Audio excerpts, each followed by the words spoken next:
Welcome to this edition of the DGD Podcast. As always, NCDGD himself, Robert Reynolds. Got a few guests on today. Got KTG, as you know him. You got the mailman hat on and all. You got Patrick and Mike D. Guys, we're just going to sit here and shoot the shit about some Georgia football. There's some kind of news here. We'll talk about it in just a minute, but it's going to be kind of a free day, if you know what I mean. Obviously, the DGD Podcast is brought to you by La Terrain. Use code DGD at checkout to get 10% off your purchase site-wide. If you're not familiar, right before we went live, guys, Trail Web, boop, right there, top 5, Penn State, Tennessee, South Carolina, Baylor, Florida. Notice notice something different there, guys. Obviously not the Power G. So we'll start with this. What are your thoughts about that? And look at that technology. Obviously, Trail Web kind of takes out Georgia there. What does that mean for the running back room in 23? Whoever wants to start, go ahead. Nobody speak at once. I can start it. So, here's the thing about it. We weren't on Trayon Webb. We are on Ruben Owens and Justice Haynes. Those are our two top dogs. We want them. We need them. We only put in 7 running back offers, and those two guys are the two guys that we want. There's just nobody else. That's what I was going to say, too. I agree with him. I thought it was going to be Haynes and Owens from the get-go. Webb, not really a shocker to me. And who wouldn't want to see the son of the Hobnail Boot, the famous Hobnail Boot play, come out and score a few touchdowns for the Dogs, too. So right. It is what it is. It is. Patrick, what say you, sir? There ain't much else to say. Mike dropped it out, and Caleb and me are just co-signers on that one. I think I feel the same way that they do. I'm sitting here thinking about it, and and we'll transition to this in just a second. But losing out on Trayon Webb, it happens, right? There's a lot of running backs in this class, especially top tier running backs in this class. You look at a guy like Justice Haynes, that legacy type running back. Georgia has to have him. Period. Right? Has to have him. But then you look at guys like Ruben Owens, out of Texas. Look, something about it, if you watch his tape, man, that Texas speed is something else with him. It's something else. It's crazy. But then you've also got, you could sit there and say he's actually visiting campus right now, Richard Young. I don't see him as a Georgia commit. We'll see. But look, that kid's ridiculous too. So there's a lot of kids right now that are elite running backs in this class, and you're going to see that. So, losing out on Trayon Webb isn't really that bad. It could be. It lessens the sting having that much elite running back talent, right? Georgia takes 2 in the 22 class with Branson and Andrew Paul. Well, look, both of those guys are going to be good in their own right. But going into the 23 class, we knew that we had to take 2 based off of and 2 elite at that. 2 elite backs this class, period. Is what you're about to lose next year. Got to replicate that. So, I think we're all in agreement here. I'm thinking, Ruben and Justice Haynes got to be the 2 we were wanting, right? Yep.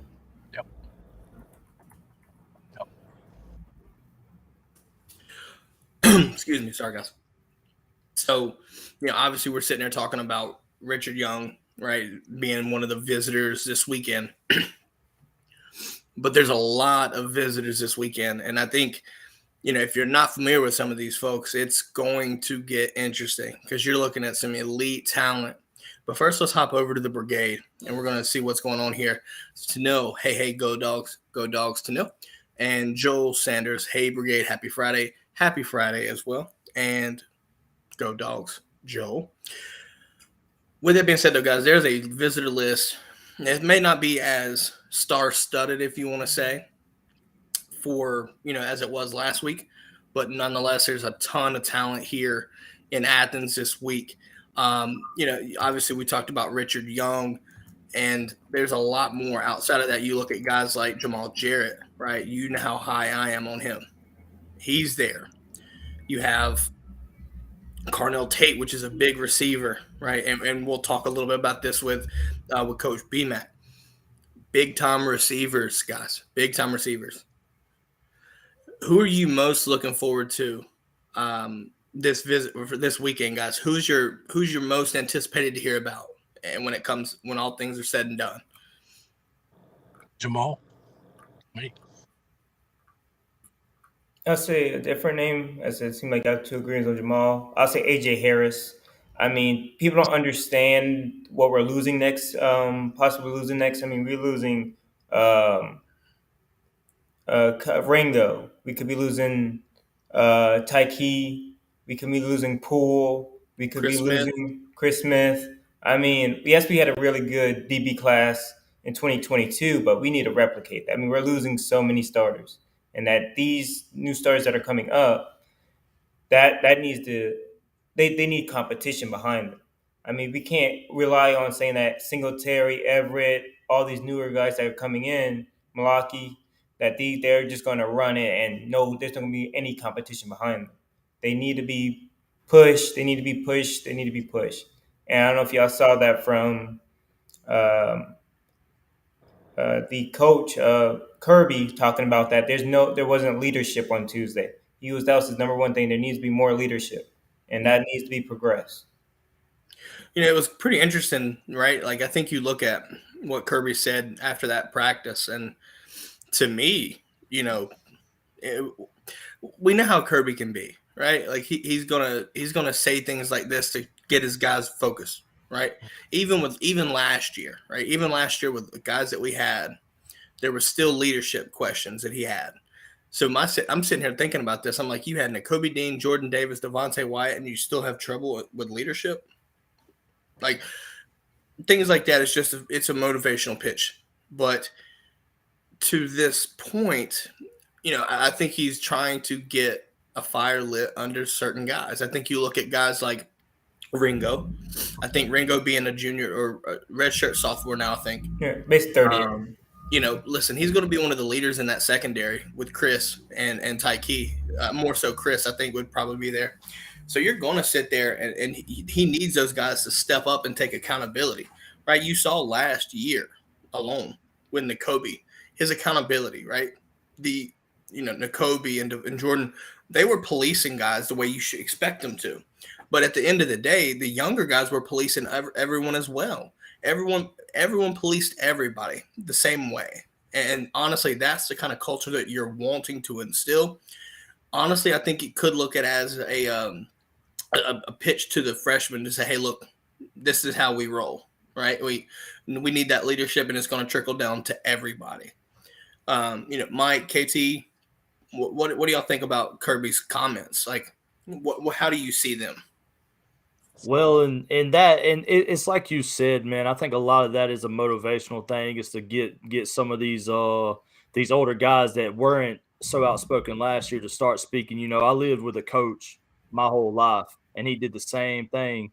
It's just a South Georgia thing, man. It's like if you ain't gonna lead, you might as well just sit there and not be about anything, because we need leaders. I mean, and it ain't even always got to be by mouth. It can be by example. Sometimes you do something people follow, but I think it's, what do they call it, rap boys? I think he's just talking. I think, like you said, I think he's trying to light somebody up, and we'll see how this younger Georgia team handles it. Definitely, yeah. Because like I said, I don't know, this injury report list for Georgia is starting to be huge, and now you have these freshmen and upcoming sophomores that need to step up, and these juniors that are coming in now that weren't the Nakobe Deans screaming, coming at you, telling you where you should be positioned at. They need to step up, because let's be honest here, we have really good freshmen on board here. And those sophomores and juniors don't want to get their starting spot taken from them. So they need to step up. I agree. I mean, and I was just going to add to that, kind of pitching back to what, Rob mentioned in Ringo. I think Ringo's in a good spot to come up as a big-time leader, especially for that secondary. Because I mean, you guys remember there's a few times last year where Coach Kirby was on Ringo's ass on the sidelines, and Ringo tightened up. And when we needed him the most, Ringo was there. So I think that translates into leadership for him this year. Plus, with Nolan Smith deciding to come back, that's a big veteran leadership spot there too. But these kids got to step up. They got to. Yeah, we've talked about a lot of defense, but we haven't talked about leadership from the offensive standpoint as well. I think you look at, I think you're talking to Stetson, you're thinking about Stetson here, right? I think you're probably going to anticipate him to be your starting quarterback. It starts with him, but it also, you look at guys, like an Xavier Truss or, Warren McClendon is a perfect example, right? Who's going to step up and take leadership and accountability with it, not only within their position groups offensively, but who's going to take, who's going to mature enough to take over that offense. And I think with Stetson and him being as aged and experienced in the Georgia program, I think all eyes should be on him doing this. But, is it another quarterback? Could you see Carson or Brock take a step up in regards to leadership, taking more accountability? I definitely think Stetson should be one of those guys. As you see KT's mailman hat, but who's going to be? Is it going to be Darnell? Is it going to be who could it be? Right? Who could it be? I think everybody wants to focus on the defense, but at the same time, your offense has to have that leadership too. Who's going to be that guy? Yeah. So with that being said, I want to ask the question to everybody here: who do you think will step up the most and take that leadership role on the offensive side of the ball? I'll I'm gonna throw first. Go ahead. Or you go ahead. No, you go ahead. I got one though. You go ahead. I was just gonna say I'm looking at Brock Bowers stepping into that role because of the impact player that he was last year, coming in as a freshman and doing what he did and the exposure that he got. People are going to look up to him, especially these new kids coming in. So I think Brock Bowers is a perfect candidate to take one of those leadership spots on the offense. What about you, KT? See, and y'all know how much I did not like this cat last year. I couldn't stand him. But I think it might have to be Kenny McIntosh. I think he's going to be the one we rely on the ground the most this year. I think he's going to get the most touches out of the backfield. Let me rephrase that. And I think he's going to be the one to step up. And as much as I didn't like him last year, I was not a fan. Not ever really been a fan. I think he's good. Don't get me wrong, but I really think he's going to be the one to step up. I mean, he knows what the running back tradition in Georgia. I think he's going to cherish it. I think he's going to bust his tail over this offseason. I think Kenny McIntosh is going to end up the outspoken leader of that offense. Don't forget about Dejon Edwards too. My man's been quietly waiting in the weeds, waiting for his turn. I agree. And listen, and I'm not knocking it, right? I like what Dejon's about, but Dejon could have a huge breakout year. And what I mean by that is I want Kenny and I want Kendall and I want them heavy doses because they're very balanced. Both of them are. But Dejon is just as good, but he's not getting the publicity and things like this. And that's okay. That's okay. A.D. Mitchell didn't get that early either, right? I'm telling you right now, when all things are said and done, you could see Dejon Edwards having a really, really good breakout year. But he's got a dogfight on his hands. He's got to fend off Branson and Andrew Paul as well. And listen, you never know. But Branson Robinson you could see him be toting the ball in the fourth quarter. And if I'm an opposing defense, I don't want to see that shit. I really don't. I do not. That's a grown youngin. That is not a youngin. That's a grown ass man. Stop playing. Stop playing. Right. So obviously we're still talking about spring ball and things like this, but I want to pose another question, guys. Actually, let me go back if you don't mind on that question. I think people are forgetting about. Who was number 2 to Pickens as a wide receiver for the longest time? Yeah, I can't think of the name. Blaylock. Blaylock is back, guys. He is healthy. He was a beast before his injuries. Bring back him. Bring back Kearis Jackson. Those two guys. Everybody's talking about, I know as far as spring training goes, everybody's talking about AD, but those two guys are going to fight for their spot, and they're going to be screaming for that ball. I'll tell you this. Since Mike brought that up, I think you look at it this way. Georgia's in a situation now where it doesn't matter if you're a freshman. It doesn't matter if you're a super senior. The best folks are going to play. the best folks are going to play. And if that means a senior is riding the bench, right? Tough shit. We get a title. We know we're capable of being able to do it. Now we get to try to sustain it, right? Be sustainable. And I know it sounds, I guess you could say it sounds a little heartless, but let's be honest. I think we understand that this is a business, and I hope they do too.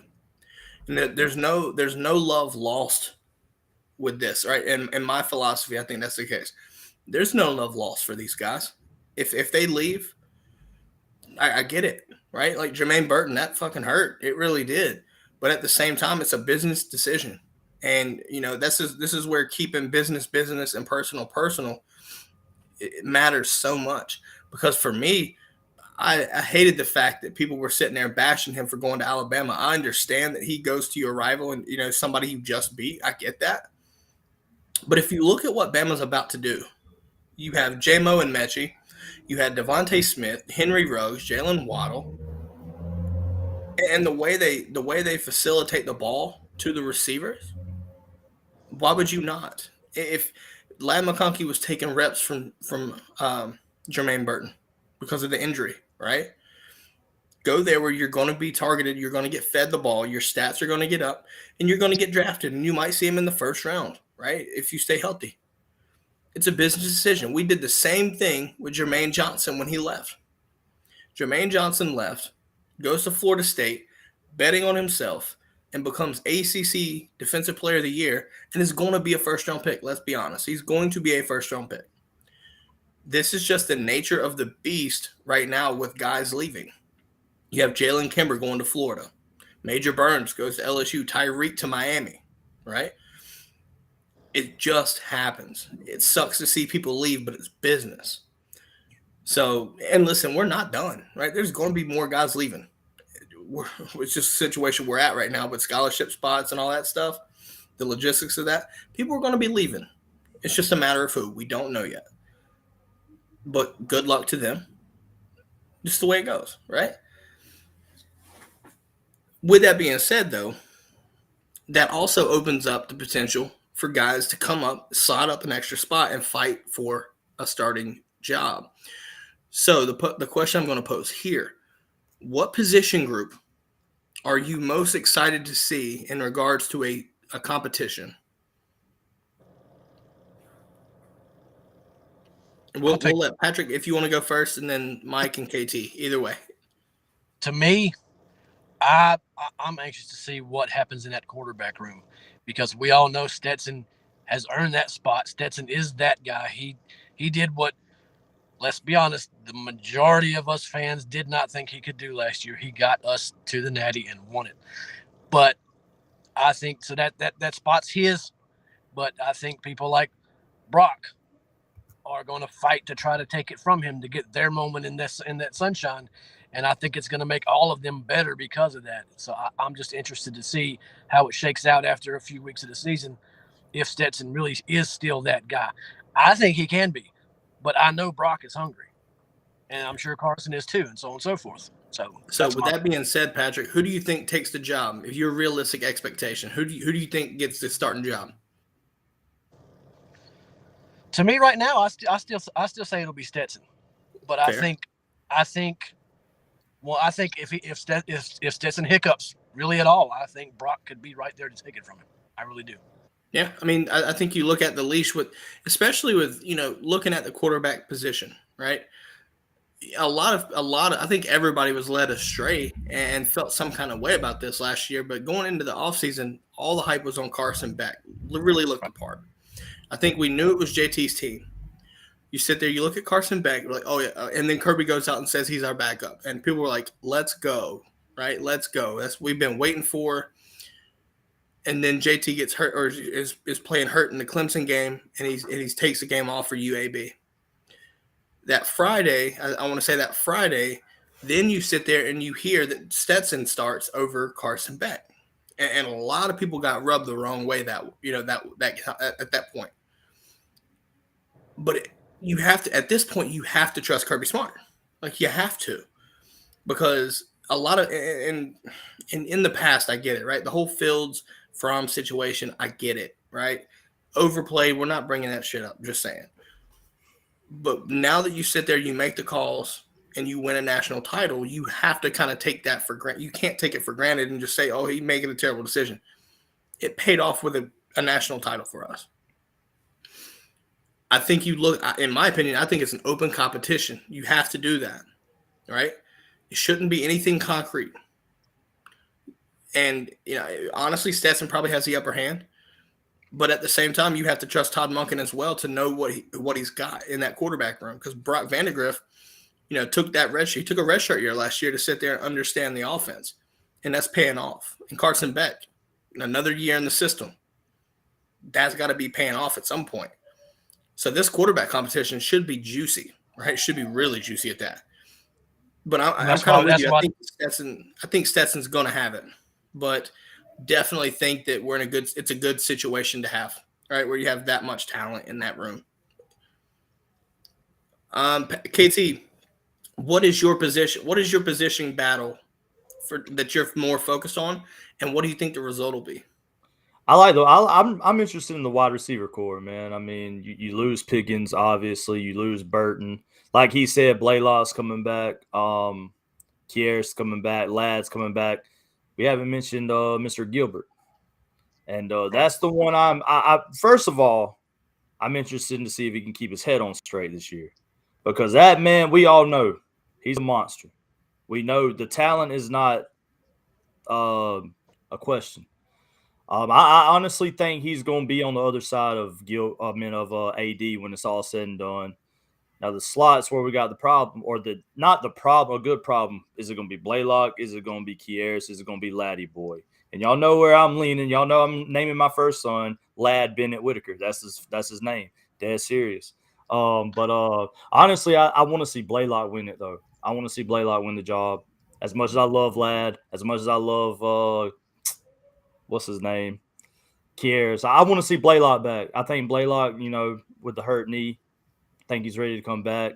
Dude, like he said, he was a stud his freshman year. And that's what I'm rooting for. I'm rooting for you're Blaylock, taking you're taking the persistence to pay off, huh? Yes, sir. Fair enough. Yes, sir. Mike, I'm going to turn it over to you, my man. What position group are you most excited for, and what do you think the result will be? Oh, man. I will tell you, I'm excited about three positions, but I just say my first one, of course, with all the guys I just left, is the inside linebacker. I mean, that spot is open. Mondon, JDJ, MJ Sherman, CJ Madden, Sorey. I mean, these guys have an open. I mean, this part is open. I mean, they lost so many dudes. Right now Mondon is out. So JDJ, which we've been hearing good things about.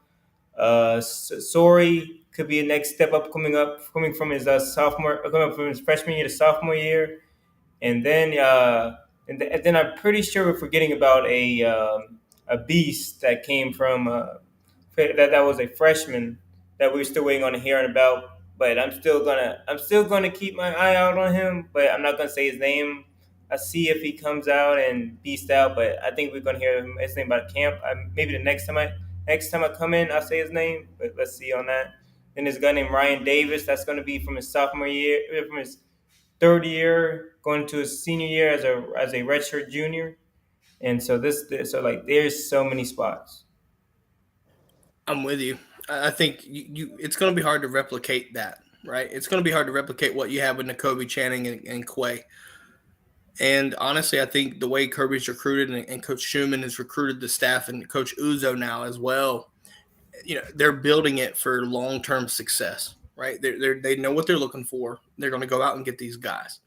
So obviously from the brigade, we're going to turn to it. Kirby's visor over here says, "Go Dogs, natty season." Yes, sir. Go Dogs. He thinks inside linebacker is his pick for needing to prove itself as well. I'll give you mine in just a second, but that's very important, right? Because you look at the instincts, you look at what Nakobe Dean, right, running the middle of the field did for this Georgia defense. And we saw it time and time again, right? Instincts, leadership, right? Speed, things like that as well. It's crucial. And it really kept the oiled, the machine oiled, if you want to say. But he also thinks that Ladd will take the next step, become a consistent force, and also that Dom has to prove he's healthy and can catch up to the rest of the receiver room. I agree to that extent, but I think you look at what Dom did as a freshman, and it's going to be one of those things now that you have BMAC, right, Coach BMAC there as well. I think that's going to really boost a lot of these guys' development. Not saying any discredit to Coach Hankton, but I definitely think Coach BMAC can get these guys developed. So we're going to see exactly what happens. And honestly, it's a good, like I said, it's one of these situations where you have so much talent. It's a good problem to have.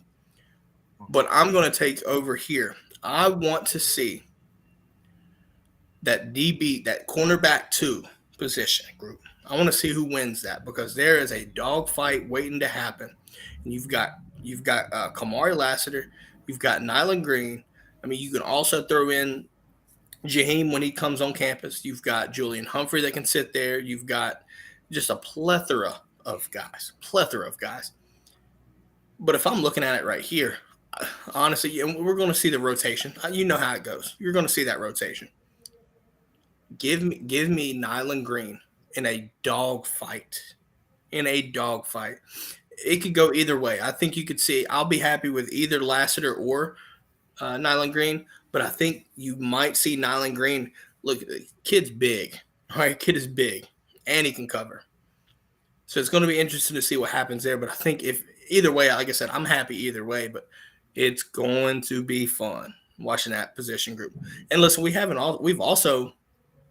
even brought up the D line. We know Jalen Carter, but are we expecting Zion Logue? What about Michael Williams, Kristen Miller? What are those guys looking like, right? There's a lot of talent, but they don't have the SEC experience yet, like Kirby's visor says. So they're an unproven talent or a unit, sorry. For now. I mean, some of them are. I mean, you've got – and the good thing is as well, guys, and you know this, the way Kirby rotated that defense last year helps us for this year. He knew we were losing a lot. So you sit there, you have the ability to rotate guys in and not miss a beat. Those guys got starter quality reps all season. They weren't starters, but you get what I mean. They were playing. Like, they were playing a lot. So it's, the D-line group, I think everybody gave a good position group, because there's a bunch of them. You still got the offensive line that nobody said. that tackle spot's going to be interesting, right? You've got Broderick, you got Mims, you've got McClendon over there that's solidified himself playing some really damn good football past couple years. There's a lot of position groups. It's going to be so fun to watch. It's going to be a ton of fun. It just will. But let's go ahead and do this. Mike, I'm gonna put you on the spot. What is our next topic of discussion? We've talked about position battles. We've talked about some recruiting here and there. What's the next topic on the agenda? If in the brigade, feel free to pop in comments. We'll move on from there if that's the case too. I mean, let's talk about mostly like prospects coming in. I know we talked a little bit about visits, but actual prospects coming in for Georgia in 2023. Okay. I mean, everybody knows the name of Arch Manning. That we can give him a big billboard with his name on it, and we are still one of the three, in my belief, one of the three options.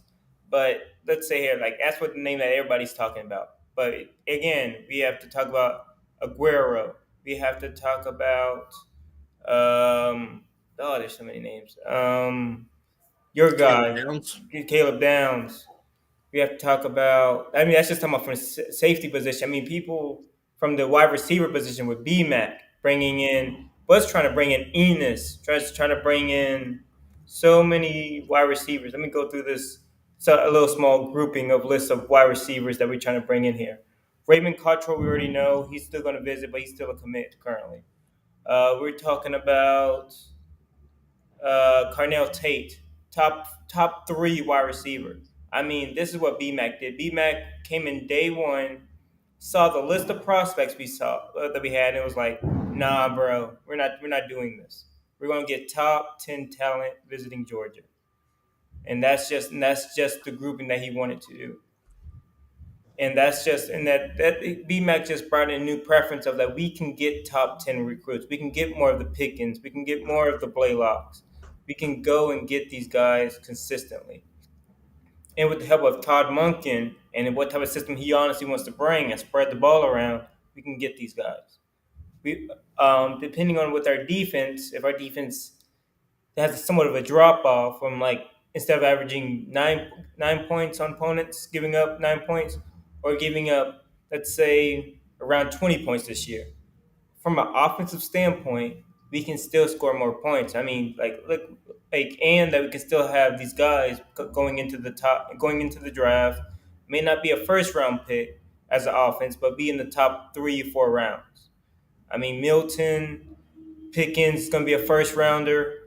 You have McIntosh. That's going to be a third, fourth rounder. They're saying we can keep getting these guys into the second, third round and make this group a solidified team. You will get drafted if you go to the G. That's just the question. That's just the question if they want to make that stance. Don't worry about the stats. Don't worry about this guy getting 1,300 yards at this school. Your 600-700 yards will do fine. And that you'll see that with Pickens this year being a first-round draft pick. My man's making a take right now. Now, my question is this to you, Mike. Since you got him going first round, who's he going to? Oh, man, you can go to Green Bay. Like, who do they have? Like, literally, if you look at Well, they just lost Valdez-Scantling, too, I think. Yep. Their best wide receiver is Alan Lazard. That's It would not. It color me shocked if they don't double dip receiver this first round because they got 2 picks. I think 22nd and 29th. yeah. Color me shocked if they don't do that. Another team.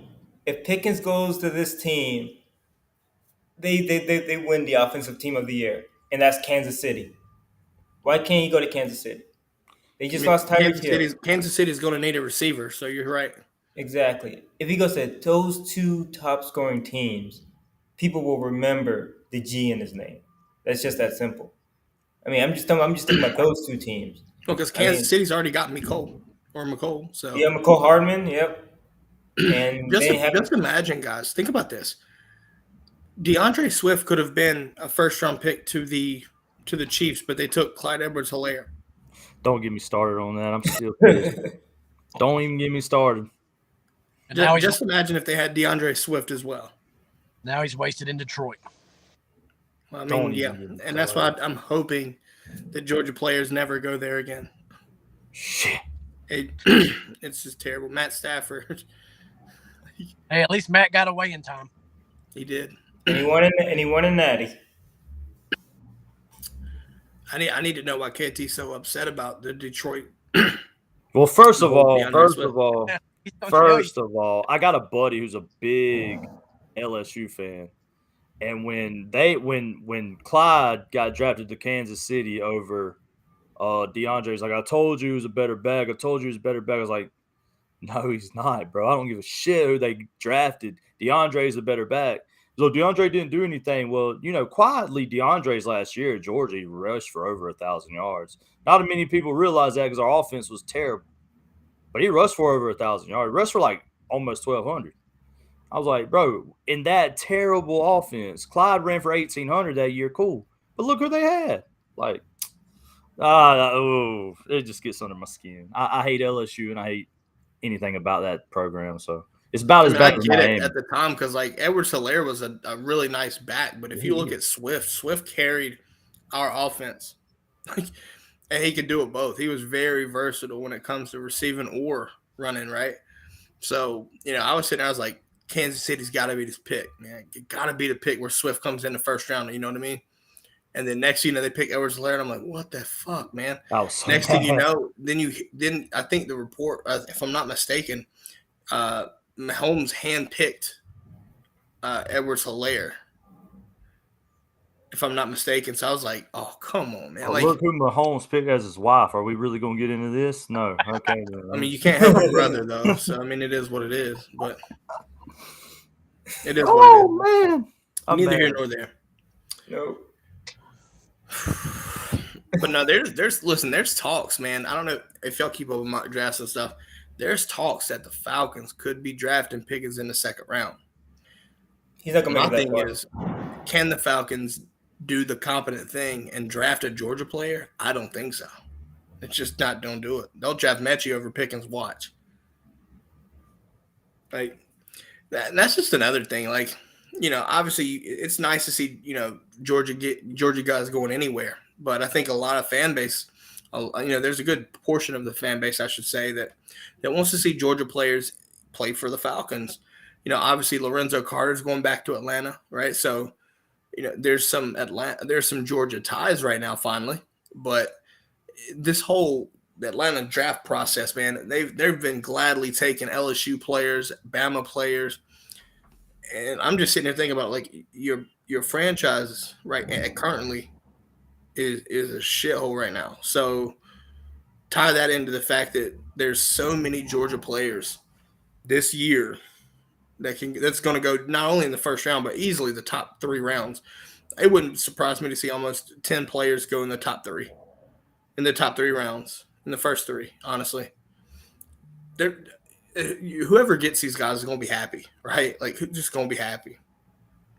So this kind of leads me to my question here, and I want to see what you think here. What team, like which Georgia player, right? Which Georgia player would benefit the most from the right team? So hear me out. So I'm going to say this, and I'll let this be the start for it, and then we'll rotate around. I think if you put Jordan Davis in the Chargers, would be the perfect place for him to be. So with that being said, like for instance, this question I'm posing is, give me one Georgia player that you like and their perfect team fit that intrigues you the most in this upcoming draft. Like I said, mine's Jordan Davis to the Chargers. If he goes to the Chargers with what they brought in on the defense, it would be scary. Because, I mean, you've got Khalil Mack running free. You've got Bosa already. And then you've got help in the secondary. So Jordan Davis would benefit tremendously, but he would also help the Chargers. You know what I mean? Why I have him as my perfect fit. Which player, like I said, which one player and which team would be the perfect fit for them, and it's also the most intriguing to you? I'll go. As y'all know, I don't like the Falcons. I'm a Dallas fan. So why not Nakobe Dean to Dallas? That's what they're already saying anyway. Then you ain't got to move Parsons back to middle linebacker. You can stay outside linebacker where he was causing crazy havoc this year. Let Nakobe Dean be the inside linebacker. Keep Parsons where he is. Dallas's defense is already nasty. You upgrade the middle linebacker position, and Dallas's defense even better than elite. So I would say Nakobe Dean to Dallas would be my most intriguing fit. Mike, I know you're a Steelers fan, man. What do you think? Perfect fit. I'm just gonna say, I'm gonna say James Cook to Atlanta. Ooh, okay. Here's the reason why. They have nobody to throw to. They have Pitts, who only gave them 1 touchdown last year. He can be literally the second threat to them. He can catch the ball and he can run the ball. He's a multi-option threat. I don't think a lot of people ever thought about that because he's projected going like either in the second or early third round. And that's just an option that can keep defenders up and keep Pitts on top, and that's just literally be day one. As their day 2, it'd be day 2. Yeah. Patrick, what about you, my man? Well, Rob, you know this. I don't follow NFL all that heavily, that much, but being from North Carolina, I would say I'm more in tune to what the Panthers are doing than anybody. And I was kind of thinking the same thing that Mad Dog was thinking. I was thinking Cook, but I was kind of thinking Carolina because that offsets McCaffrey and gives them another weapon. Because you guys, I mean, anybody that follows Christian McCaffrey and the Panthers, that poor kid's getting used up because they don't have a whole lot of other options. But then I also thought for the Panthers, I thought Nakobe Dean too, because they're missing that Luke Kuechly kind of presence in the linebacker core. Yeah, they're not terrible linebacker core, but somebody like Nakobe Dean would would shore up that defense for sure and make them a whole level better. So I'm kind of torn between those two as far as the Panthers go. Yeah, there's a couple options I was thinking while everybody was speaking. Now, I don't see this happening, but it could. What about Trayvon to the Ravens? Don't say that, man. Well, I know. I mean, you've been. Don't say that, man. NFC North. But so you've also got that right there. But Mike, you brought it up. What about Pickens to the Chiefs? I think that would be a really good fit for him because that gives Mahomes a deep ball threat again, right? Mm-hmm. It'd be or Pickens to Buffalo. Pickens to Buffalo in the AFC. You mean to tell you who I think would be a better fit in Buffalo than Pickens? Zamir White. Yeah. They need that power runner. I'd like to see Zeus in Buffalo. That would make me happy. Let's see here. What about? So we'll keep this running. I like these kind of interesting fits. What about? What about Jamari Sawyer?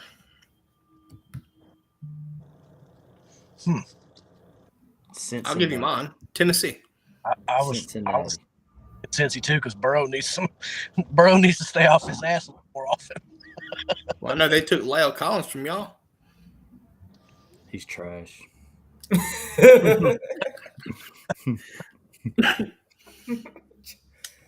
I think it's kind of going back though. I think now that you mentioned that though, I think that Cook to or Zamir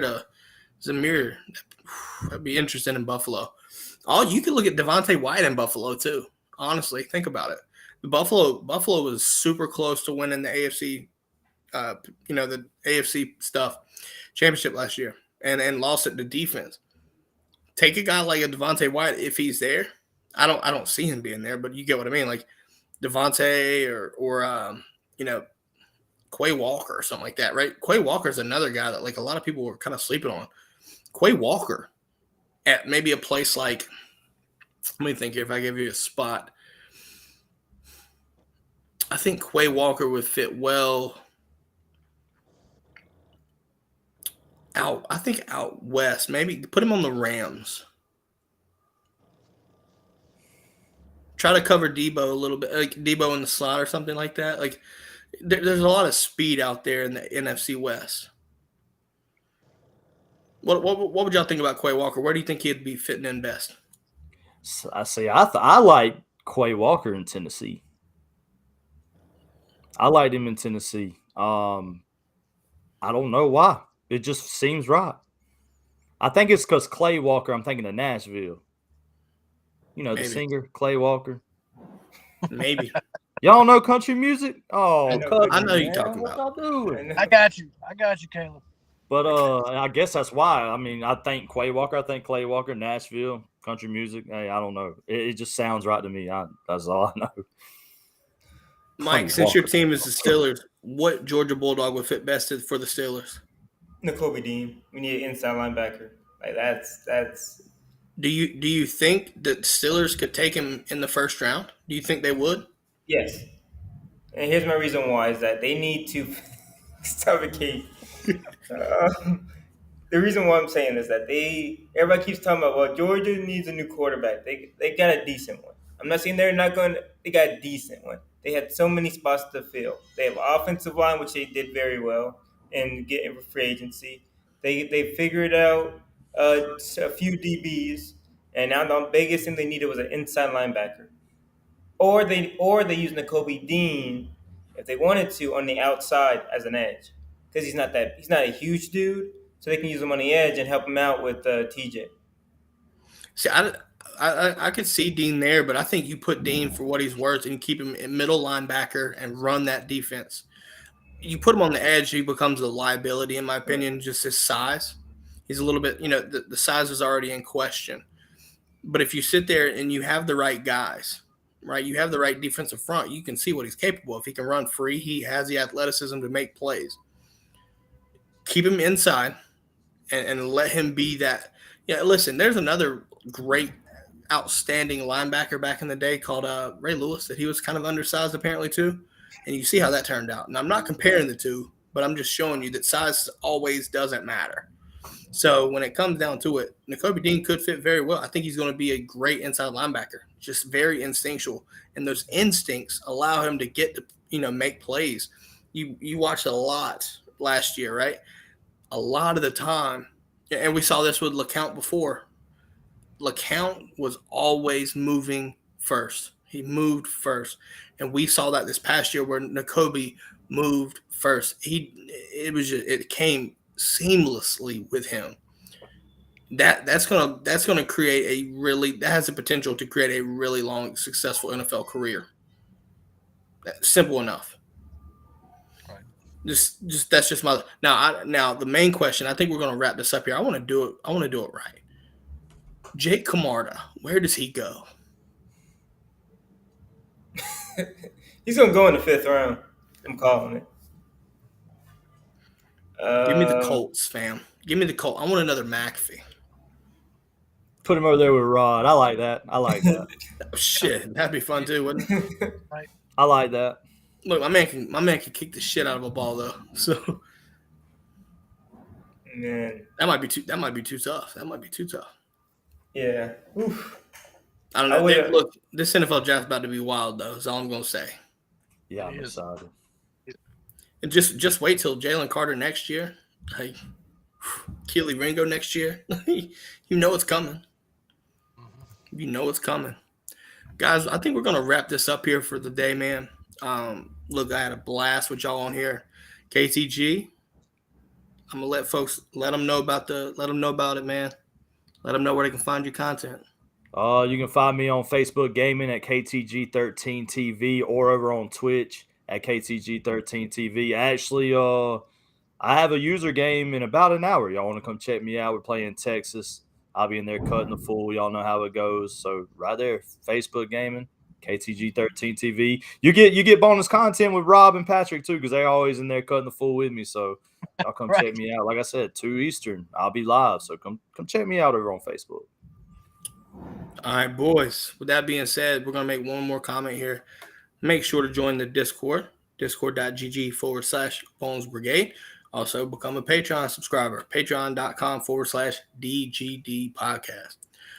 With that being said, guys, thanks for coming on. I had a blast doing this. I think we'll do it again at some point soon. Pretty fun, entertaining stuff, I thought. Hey, but let's wrap this thing up with a happy Friday. Go Dogs, my man. Shout out to the brigade. You heard the man. All right, boys. Y'all have a good one. Everybody have a great, happy Friday. Enjoy the rest of your weekend. We'll catch you on the flip side. Go Dogs. Go Dogs. Go Dogs.